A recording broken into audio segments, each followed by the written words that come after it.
Ofka stood on the shore of Lake Ciesiecko, inspired by the prevailing silence all around her. She put empty baskets on the ground in which she usually placed fish she had caught.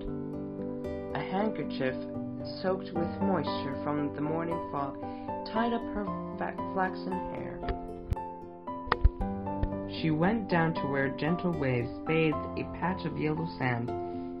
Her bare feet sunk into the smooth plain, leaving deep marks where the water accumulated and formed tiny, oblong ponds. "Hey! Hey! Hey!" came some distant calls across the milky, deep water. Ofka looked up and saw an approaching boat. It was her father Bizbor, together with someone who is close to her heart, a young fisherman named Yarko.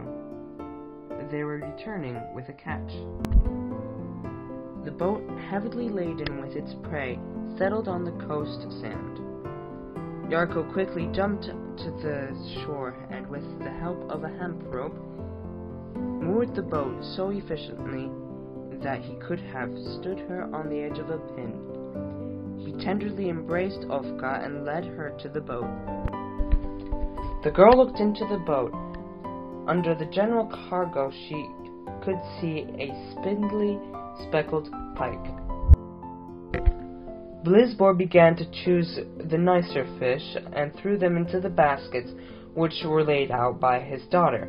Ofka must take these fish to the monks of Mariatron. Yarko believes that the monks do not deserve a tribute from common people since they have ceased performing their labors properly. They do not pray. Instead, they eat and drink and have become extremely lazy, to the extent that they do not even call the faithful to morning and evening prayers. The church bells do not ring up Angelus. Bizbor says that the monks are here by the will of the prince, and the prince's right to rule over the common people is sacred, and he requires that a tribute be made to the religious order.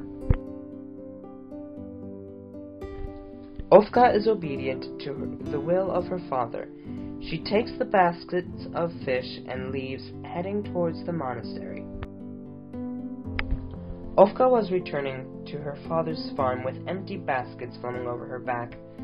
She removed the handkerchief from her head because the sun had already climbed high and its heat grew intense.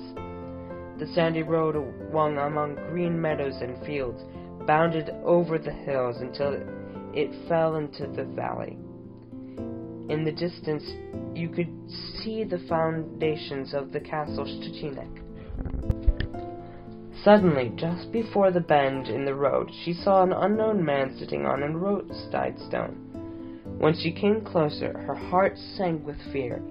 The old man got up slowly and leaned on his walking stick. He was a huge man. A thick white beard encircled his face as it was blown by the wind. The old man asked if Ofka came from the monastery, and when he heard an affirmative answer, he warned the girl not to carry any more gifts to the monks. He foretold that a dramatic end would come to the infamous monks tomorrow night, and warned the girl not to let her loved ones leave their home when the time of terror comes. Alarmed, pale, Ofka listened to the old man and shook with fear. She wanted to break away, to leave, but some irresistible force held her in place. The figure of an old man disappeared, as if the earth had swallowed him up. Nearby there was no living soul. Ofka decided not to mention to anyone about her encounter with this strange old man, and quickly ran to her home village. The next night was sultry and misty. Stars faded, and a dull, lingering thunder surged across the sky from time to time. Animals in barns became noisy and restless. They were seized with fear. Some inexplicable terror hung in the air. Suddenly, there came a sound from the lake. The water began to churn, and lightning tore the sky with a roar. A huge wave of water rose up and began to roll in the direction of the monastery on the hill. Soon, the raging elements consumed buildings, and only the church tower was left sticking out like an island above the seething abyss. The sound of the water faded away. For a brief moment in the air came a groan from the bells. One of them gave a deep, low sound, carrying the mournful news. The other, with a silvery tone, fluttered like a bird fleeing from the storm. "Listen! Listen as the bells cry!" sobbed all those around. "They are dying! They are being destroyed, so they cry!" Then there was a desperate cry. "Come, good people! Save us! We are perishing!"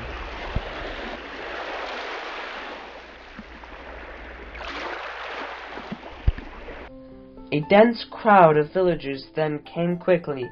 Fishermen ran towards the lake.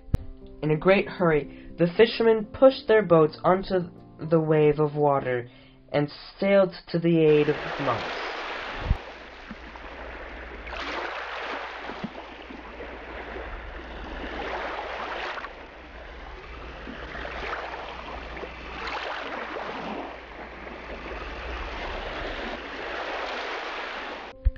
Meanwhile, torn from a dream, Ofka remembered the warning given to her by the old man. Afflicted by foreboding, she jumped out of bed and ran out of the room.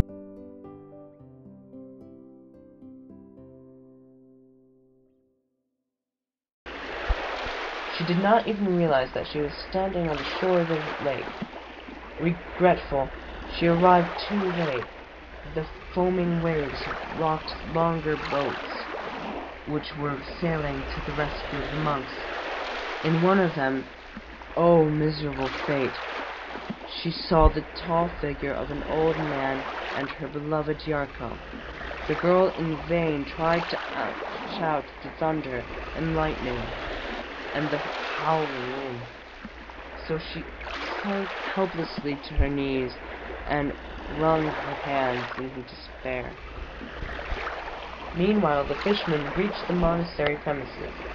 They could not find the monks, who had cried out for help, for they had already been swallowed by the rough waves of the lake. The good people then decided to save the crying bells. With an unheard-of effort, they were able to remove the bells and put them on the boats.